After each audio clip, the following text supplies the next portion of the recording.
Hey guys, what's up? Welcome back to another video. In this video, I'm going to be talking about a pretty popular stock in the stock market that's had a really good earnings announcement for their second quarter of fiscal year 2023, and that stock is Nike.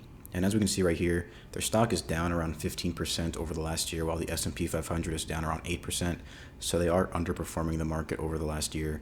But over the 5-year chart, we can see that Nike is outperforming the rest of the market. They're up about 88%, while the S&P 500 is up around 54%. So they're doing pretty good right there, not bad. And so in this video, I'm just going to look into some of the recent news that's come out around Nike.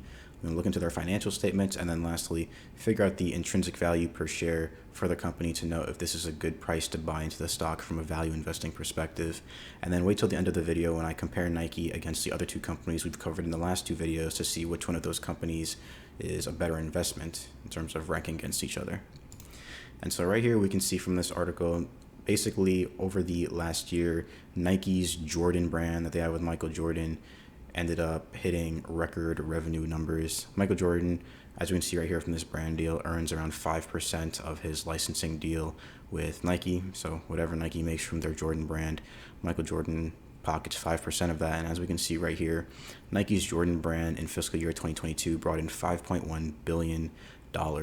And as a result, Michael Jordan ended up pocketing 5% of that. So that was around $256 million. And obviously his net worth is $1.7 billion. So that's a pretty big add to his net worth. So good for him. But as we can see right here in the second bullet point, they point out that in 2021, the Jordan brand revenue hit $4.8 billion, up 31% from the previous year's $3.6 billion. So the Jordan brand is definitely a pretty big cash cow for Nike, and it's definitely contributing to some growth happening in their company, and will probably continue to contribute to growth happening in their company and in their stock price. So right here we can see their financial statements. This is their income statement for the second quarter of fiscal year 2023. The 3 months ended November 30th, 2022. And as we can see right here, year-over-year revenue is up from $11.3 billion to $13.3 billion. So it's up around 17% year-over-year. So that's massive growth year-over-year for the second quarter for Nike. And then we can see net income has pretty much stayed consistent year-over-year at around $1.3 billion. So there really wasn't that much change there, unfortunately, which basically means that although revenue is up 17%, the costs for operating their business also increased substantially. And as a result, they pretty much weren't really able to gain much in the way of earnings. And so right here we can see their balance sheet for November 30th, 2022 compared to May 31st, 2022. And during that time period, total assets are down from around $40.3 billion to $39.6 billion. And we can see that on their balance sheet, they have around $15.2 billion worth of shareholders' equity. And unfortunately, their retained earnings line item actually also decreased from $3.4 billion to $2.8 billion. So they have less capital to invest in their business and to distribute to shareholders, unfortunately. And right here we can see from their cash flow statement, they're comparing the 6 months ended November 30th, 2022 to 2021. And during that time period, year over year, cash from operations decreased from $3.8 billion to $1.3 billion.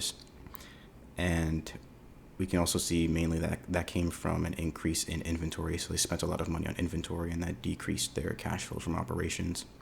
And then in their financing activities, we can see they are returning a ton of value to shareholders through repurchases of common stock and dividends. There's about $2.5 billion worth of money in repurchased common stock, and then around almost $1 billion, $960 million, so just shy of $1 billion paid back to shareholders through dividends. So that comes out to be basically $3.5 billion given back to shareholders. So definitely a pretty good haul for shareholders of Nike in the first 6 months of 2022. And so right here we can see this discounted cash flow model figuring out the intrinsic value per share for Nike. Yahoo Finance is estimating that the company is going to grow at around 6 to 7% for the next 5 years. So I cut that value in half to 3% to be a little conservative. We can see for year one free cash flow, that's 2021's free cash flow for this estimate because that was their last full year. We can see it came out to around $4.4 billion. Net cash on their balance sheet after subtracting debt is a net debt position of $1.9 billion, and they have around 1.25 billion shares outstanding, which puts their intrinsic value per share at around $46 per share, which means that at the current share price, they are not trading below intrinsic value per share. They're trading at $124 per share. So they are currently trading above their intrinsic value per share based on these estimated growth rates.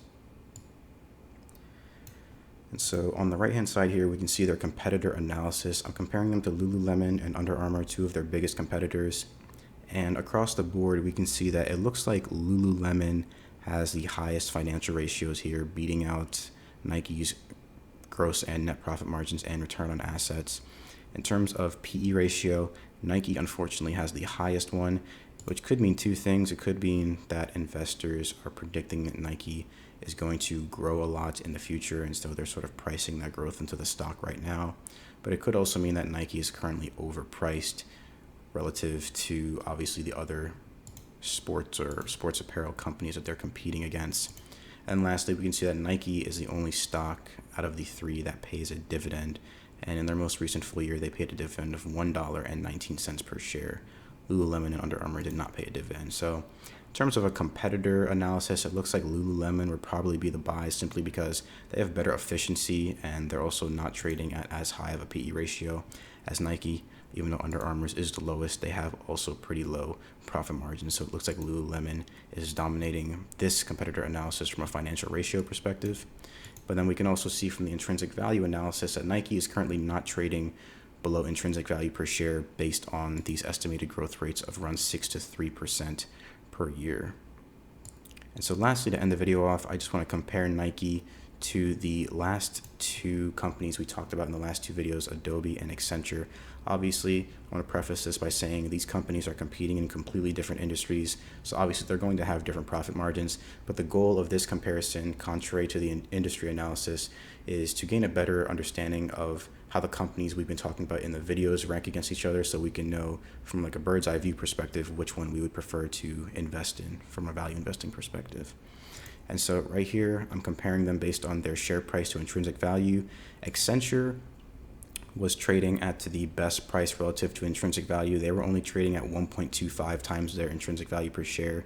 And it looks like Nike is actually doing the worst out of these three companies because they're trading at 2.65 times their intrinsic value per share, obviously coming out to $46 per share, and yet their stock price is $124 per share. So definitely not as good as the other two companies that we've previously looked at.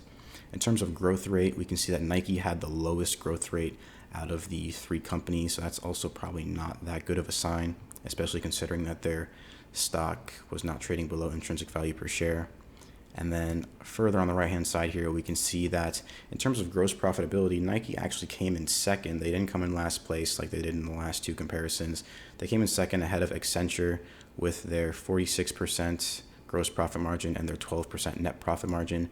And then in terms of companies ranked through stock performance for the last 5 years, Nike actually also beat Accenture by about 2 points, 85% to 83%, but neither company came close to Adobe's 96%. So Adobe is still holding the first place spot on our stock performance list here. So not too shabby for Nike. It's looking like, in terms of comparing them to the other videos, from an intrinsic value standpoint and a growth rate perspective, not doing that well, but in terms of profitability and stock performance, they're coming in middle of the pack for the last three companies we've looked at. From a competitor analysis perspective, Lululemon is doing better, and they're not currently trading below intrinsic value per share. But that being said, it doesn't necessarily make them a bad investment. It just depends on the variables and the parameters you're using to judge this as an investment. So I definitely encourage everyone to do their own due diligence, but let me know in the comment section down below what you guys think of Nike. Is it a good buy or sell right now? Let me know what you guys think. Leave a like on the video, subscribe to the channel, and I'll see everyone in the next one.